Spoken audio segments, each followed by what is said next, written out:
ఈరోజు ఈ భారీ జనసందోహాన్ని చూస్తుంటే భారీ అనే పదం కానీ జనసందోహం అనే పదం కానీ వీటికి సరిపోవు. ఆకాశం మీనిందా, నేల తల్లి కనిందా అనే విధంగా ఇసుక రాలితే రాలలేనంత జనం ఈరోజు కడపలో తెలుగుదేశం పార్టీ కార్యకర్తలు ఇంత పెద్ద ఎత్తున వచ్చారంటే కడప గడ్డ తెలుగుదేశం పార్టీ యొక్క అభిమానులదని మరొక్కసారి తెలియజేసుకుంటున్నాను.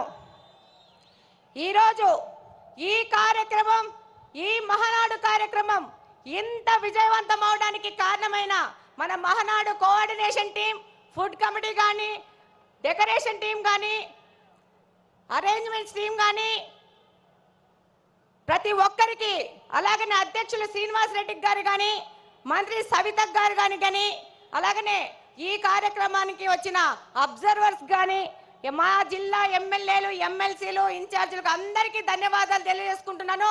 అంతకంటే ముఖ్యంగా మన కార్యకర్తలు ఈ యొక్క కార్యక్రమాన్ని విజయవంతం చేసుకుంటున్నారని మరొక్కసారి తెలియజేసుకుంటున్నాను. ఈరోజు గర్వంగా తెలియజేసుకుంటున్నాను, we are from Kadapa, we are proud to be Kadapa people. ఇది కడపలో జరుగుతుంది కాబట్టి ఇంత పెద్ద చారిత్రాత్మకమైన ఘట్టం మన కడపలో మనం ఆహ్వానిస్తున్నాం, మనం అతిథులకు సేవ చేసుకుంటున్నాం. ఈరోజు ప్రతి ఒక్కరికి ఈ కార్యక్రమంలో అరేంజ్మెంట్ చేసి శబాస్ అనిపించుకున్నామంటే అది కడప జిల్లాలో ఉన్న తెలుగుదేశం పార్టీ అంటే. 43 సంవత్సరాల తెలుగుదేశం పార్టీ చరిత్రలో మొట్టమొదటిసారి మహానాడును ఈసారి మన అధ్యక్షులు మాన్యశ్రీ నారా చంద్రబాబు నాయుడు గారు, అలాగనే మన జాతీయ ప్రధాన కార్యదర్శి గారు నారా లోకేష్ గారు వాళ్ళు నిర్ణయించడమే మనకు దక్కిన గర్వంగా తెలియజేసుకుంటున్నాను. ఈరోజు తెలుగుదేశం పార్టీ ఏ స్వార్థం కోసమో కాదు, ఎవరి కోసమో కాదు పుట్టిన పార్టీ. తెలుగుదేశం పార్టీ అనేది తెలుగువాడి ఆత్మగౌరవ వేడి సెకన్ నుండి నాటి ఢిల్లీ పాలకులకు తెలియజేయడం కోసం పుట్టిన పార్టీ. తెలుగుదేశం పార్టీ అంటే బలుగు బలహీన వర్గాల అభ్యున్నతికి, రాజకీయ ఆర్థిక స్వాతంత్రం కోసం పుట్టిన పార్టీ. తెలుగుదేశం పార్టీ సమర్థవంతమైన నాయకత్వం మరియు క్రమశిక్షణ కలిగిన, నిబద్ధత కలిగిన కార్యకర్తలే వెన్నెముక. ఏ రంగంలో కానీ తక్కువ గాని తెలుగువాడి ఆత్మ గౌరవ ప్రతీక మన తెలుగుదేశం పార్టీ. తెల్లవాడి నుంచి మనకు స్వాతంత్రం తేవడానికి గాంధీ మహాత్ముడు పుడితే తెలుగువారి ఆత్మ గౌరవాన్ని కోసం పుట్టిన వారు విశ్వవిఖ్యాత నట సార్వభౌమ స్వర్గీయ అన్న ఎన్టీఆర్ గారు. రాష్ట్రంలో మొట్టమొదటిసారి వృద్ధాప్య వికలాంగుల పెన్షన్లు ఇచ్చిన, వితంతు పింఛన్లు ఇచ్చిన దీన బాంధవుడు మన అన్న ఎన్టీఆర్ గారు అయితే అదే పింఛన్లు ఈరోజు 4,000 నుంచి 15,000 వరకు పెంచిన ఘనత మన ముఖ్యమంత్రి శ్రీ నారా చంద్రబాబు నాయుడు గారిది. ఈ దేశంలో ఆడపిల్లలకి ఆస్తిలో హక్కు కల్పిస్తే ఎన్టీఆర్ గారు మహిళా సాధికారత మరియు వారి ఆర్థిక స్వాతంత్రానికై కృషి చేస్తున్నారు మన నాయకులు శ్రీ నారా చంద్రబాబు నాయుడు గారు. రాయలసీమ ప్రయోజనాల కోసం అన్న ఎన్టీఆర్ గారు తెలుగు గంగ ప్రాజెక్ట్ నిర్మిస్తే మన Nara Chandrababu Naidu garu SRBC, HNS, GNSS, KC canal modernisation చేసి వాటి సాగునీటి, తాగునీటి ప్రాజెక్టులను ప్రారంభించి లక్షలాది మంది రాయలసీమ ప్రజల దాహార్తిని తీరుస్తున్నారు. మన ప్రియతమ నాయకుడు నారా చంద్రబాబు నాయుడు గారు ఎన్టీఆర్ ఆశయాలను, ఆదర్శాలను, సిద్ధాంతాలను ముందుకు తీసుకెళ్తూనే పరిపాలనలో, సంక్షేమంలో కానీ, అభివృద్ధిలో కానీ ఆయన తీసుకొచ్చిన సంస్కరణలు ఈ దేశంలో మరెవ్వరూ తీసుకురాలేదనడానికి సందేహమే లేదు.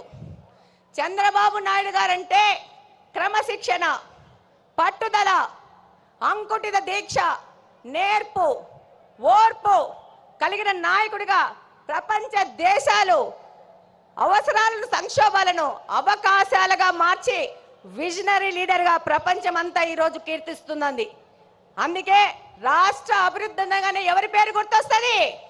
నారా చంద్రబాబు నాయుడు గారి పేరు గుర్తొస్తుంది. మనకి నదులు, వాటిపైన కట్టలు, ఆనకట్టలు కనబడితే మన నాయకుడికి నదుల అనుసంధానం గుర్తుకొస్తుంది. దాని కార్యరూపమే పట్టిసీమ ఎత్తిపోతల పథకం.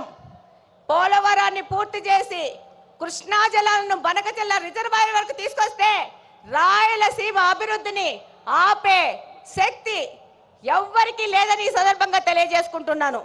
ఆయన యొక్క ఆలోచనల ప్రతిరూపమే ఈరోజు ఐటీ రెవల్యూషన్స్ ను సాఫ్ట్వేర్ రంగానికి 194 దేశాలలో మన తెలుగు వారు ఈరోజు వెళ్ళి ఆర్థికంగా అభివృద్ధి చెందుతున్నారంటే అది మన నాయకుడు నారా చంద్రబాబు నాయుడు గారి యొక్క ఘనతనే.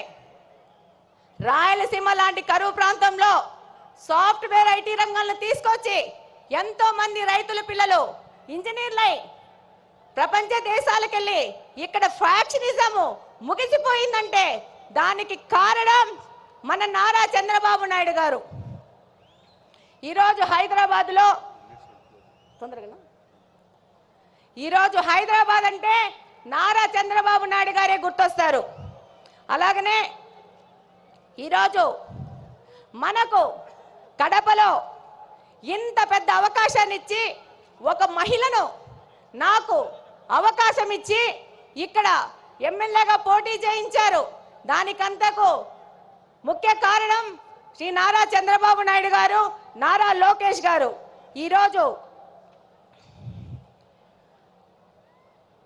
మన నారా లోకేష్ గారు 1 కోటి మంది సభ్యత్వాలను చేసుకొని వాళ్ళకు ఇన్సూరెన్స్ అని ఏదైనా ప్రమాదం జరిగితే 5 లక్షల బీమా వాళ్ళకు వచ్చే విధంగా చేశారంటే భారతదేశంలోని ఏ పార్టీ కూడా ఈ విధమైన కార్యక్రమం చేయలేదు. అది తెలుగుదేశం పార్టీ వంతైంది.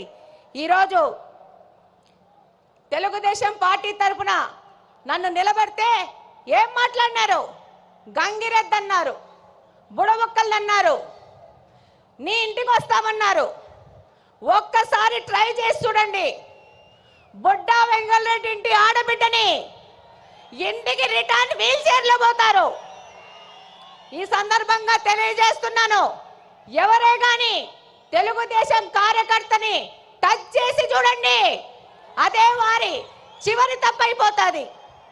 శ్రీ నారా చంద్రబాబు నాయుడు గారి ఆశయాలతో ఇక్కడ ఎమ్మెల్యేగా గెలిచి మీ అందరికీ తెలుసు.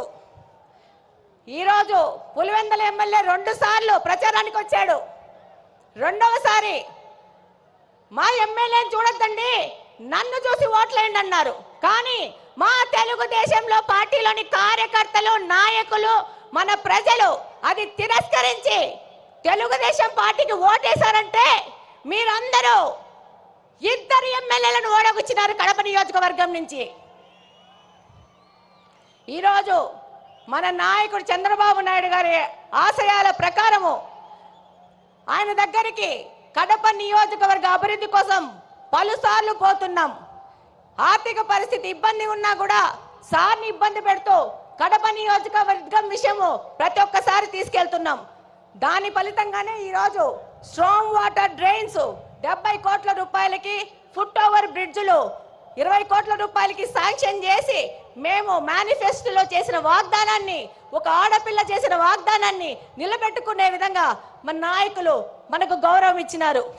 ఈరోజు మన నాయకుల ఆశీస్సుల ప్రకారము మన కడప స్వచ్ఛ కడప అనే ప్రోగ్రాన్ని కడపలోని ప్రతి ఒక్క తెలుగుదేశం నాయకుడు, కార్యకర్త వారానికి 2 రోజులు 6 గంటల నుంచి 9 గంటల వరకు కడప నియోజకవర్గ అభివృద్ధి కోసం తిరుగుతున్నారంటే అది మన నారా చంద్రబాబు నాయుడు గారి స్వచ్ఛాంధ్ర ముందుకు తీసుకుపోయే విధంగా మన కడపను కూడా స్వచ్ఛ కడప చేసుకోవాలని మా తెలుగుదేశం కార్యకర్తలు పాటుపడుతున్నారు.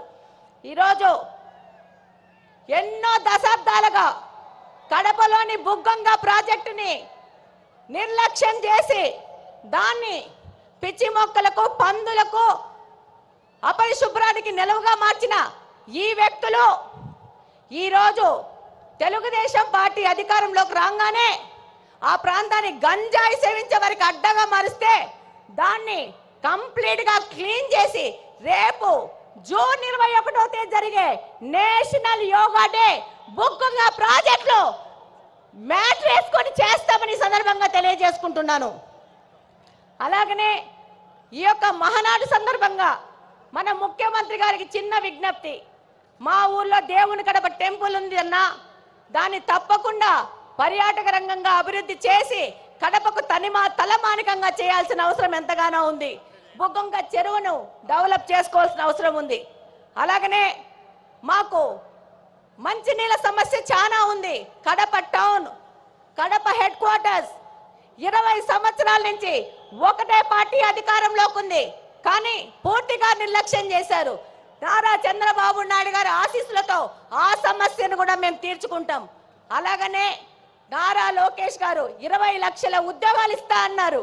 అందులో భాగంగా కడప హెడ్ క్వార్టర్స్ లో మెగా జాబ్ వేళ ఏర్పాటు చేసి 2500 మందికి స్థానికంగా బహుళజాతి కంపెనీల్లో ఉద్యోగాలు ఇప్పించినాం.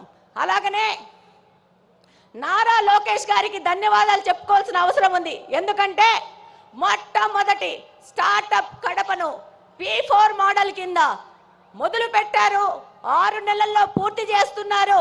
ఇక్కడ కడపలోని యువతకి ఒక మార్గదర్శకంగా దిశానిర్దేశం చేసే విధంగా కడపను ముందుకు తీసుకుపోతున్నారు. అలాగనే మనం P4 మోడల్లో మన కడపలో నిఘా వ్యవస్థను పెంచడానికి 1 కోటి రూపాయల వ్యవధితో P4 మోడల్లో కెమెరాలు పెట్టబోతున్నాం. చివరిగా కడప అనేది ఎవరి అడ్డాగడ్డా కాదు, ఇది కడపలో నివసిస్తున్న ప్రజల అడ్డా, కడప ప్రజల గడ్డ. తెలుగుదేశం పార్టీ ఇందాకనే మీరు చూసింటారు, దాదాపు 15 మంది నాయకులు తెలుగుదేశం పార్టీ నాయకులు నిలబడ్డారు. మేమందరం తెలుగుదేశం పార్టీ కార్యకర్తలను ప్రజల దగ్గరికి తీసుకుపోయి వాళ్ళ ద్వారా మా ద్వారా ప్రజాసేవ చేస్తూ ఇది ప్రజల అడ్డా అని తెలియజేస్తున్నాం. అలాగనే నాకు ఈ మహావేదికలో మాట్లాడే అవకాశం కల్పించిన ప్రతి ఒక్కరికి ధన్యవాదాలు తెలియజేసుకుంటూ సెలవు తీసుకుంటున్నాను. జై హింద్, జై తెలుగుదేశం.